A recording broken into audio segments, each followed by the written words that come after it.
Increíble, la CIDH acepta denuncia del terrorista del MRTA Víctor Polay Campos contra el Estado peruano. El señor Polay considera que él fue objeto de una captura donde habrían ocurrido hechos de tortura que no han sido investigados.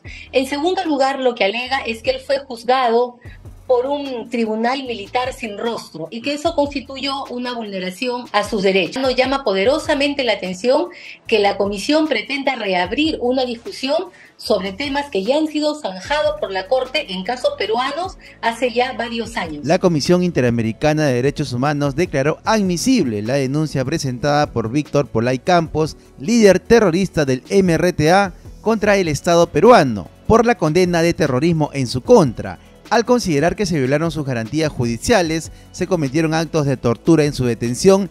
Incluso menciona que el encierro en penales vulneró su derecho a la libertad religiosa y estudios, entre otros puntos.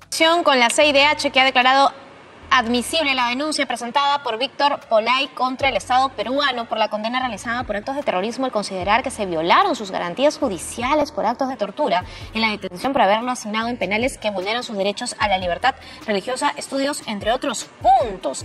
Una, por supuesto, resolución que causa sorpresa de este informe porque dice que hubo quejas por los mismos hechos ante el Comité de Derechos Humanos, que la propia CIDH archivó un caso de Polay Campos en el 2010 y que finalmente en las sentencias de Berenson y el caso J, la propia Corte IDH declaró la validez de los procesos por terrorismo que llevó a cabo el Perú ante la Sala Penal Nacional luego de anular esos juzgamientos en sede militar o por jueces sin rostros. Definitivamente es un tema bastante delicado que amerita el pronunciamiento de las autoridades. Acá está. Esta es la decisión de la CIDH, declarar admisible la presente petición en relación con los artículos 5, 8 y 9 y 25 de la Convención Americana y notificar a las partes la presente decisión, continuar con el análisis del fondo de la cuestión y publicar esta decisión e incluirla en su informe anual de la Asamblea General de Organizaciones de los Estados Americanos, aprobado por la Comisión Interamericana de Derechos Humanos a los 20 días del mes de marzo de 2022. Dice aquí, y finalmente sale parte de quienes han integrado esta decisión. Y es que recordemos quién es este hombre, Polay Campos. Es una persona que ha estado sentenciada por actos de terrorismo, sin duda, y que ameritaba la sentencia, por supuesto, que tenía que obtener por parte de la justicia. Él ha sido conocido como el camarada Rolando, un terrorista peruano que fundó en 1980 el movimiento revolucionario Tupac Amaru MRTA. Así que el 22 de marzo del 2006 fue declarado culpable por el tribunal por cerca de 30 delitos cometidos durante fines del decenio de 1980 y además principios de 1990 y sentenciado a 32 años de prisión. Así que 2 años después se aumentaron a 35 años además la sentencia final. Así que él debe salir en el 2026.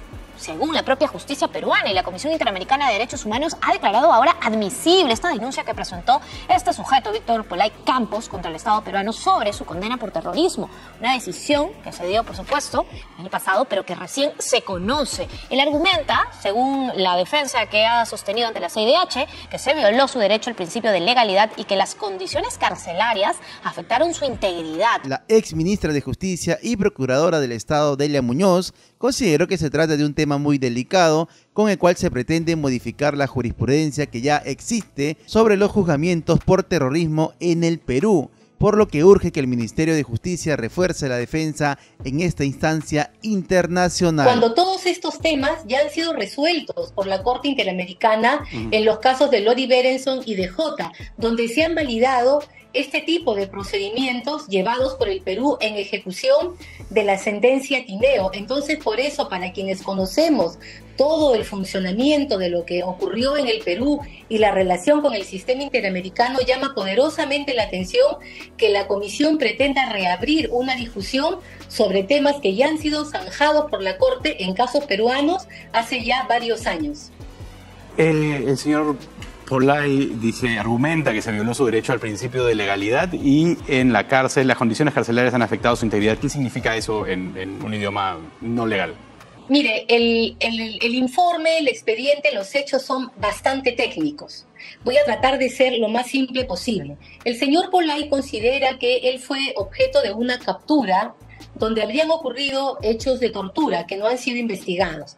En segundo lugar, lo que alega es que él fue juzgado por un tribunal militar sin rostro y que eso constituyó una vulneración a sus derechos. Y luego estima que la Sala Penal Nacional incurre nuevamente en vulneración del principio de legalidad porque procedió a juzgarlo nuevamente y con unas leyes que habían sido modificadas. Todo ese tipo de temas ya han sido discutidas en sede internacional y han sido resueltas favorablemente para el Estado peruano.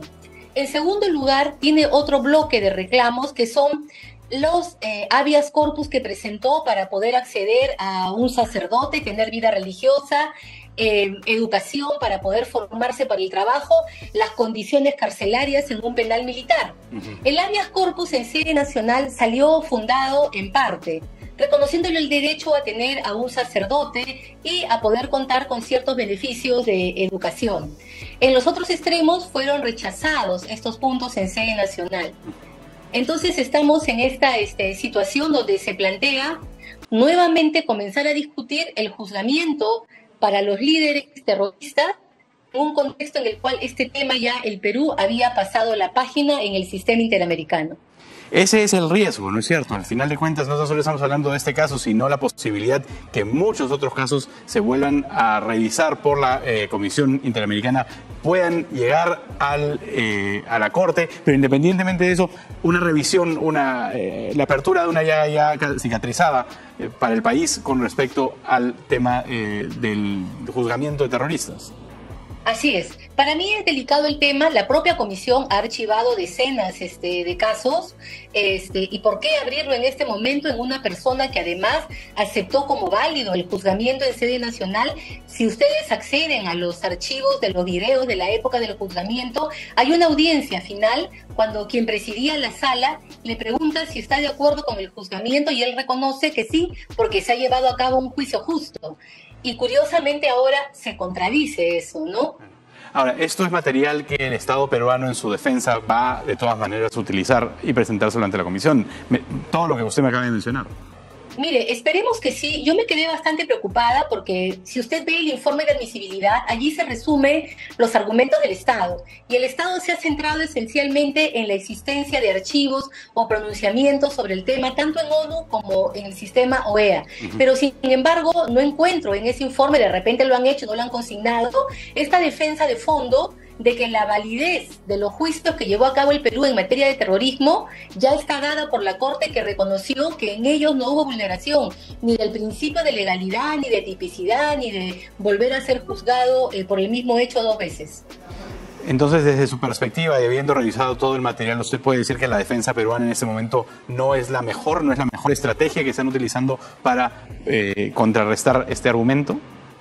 Mire, yo no he revisado todo lo que han presentado, solamente he leído el informe y allí no se presenta este hecho tan importante. Habrá que ver si es que lo han presentado o no. Sería bastante raro que el Estado hubiese invocado un argumento de fondo y no se consigne en el informe de admisibilidad, donde normalmente se resumen las posiciones de las partes.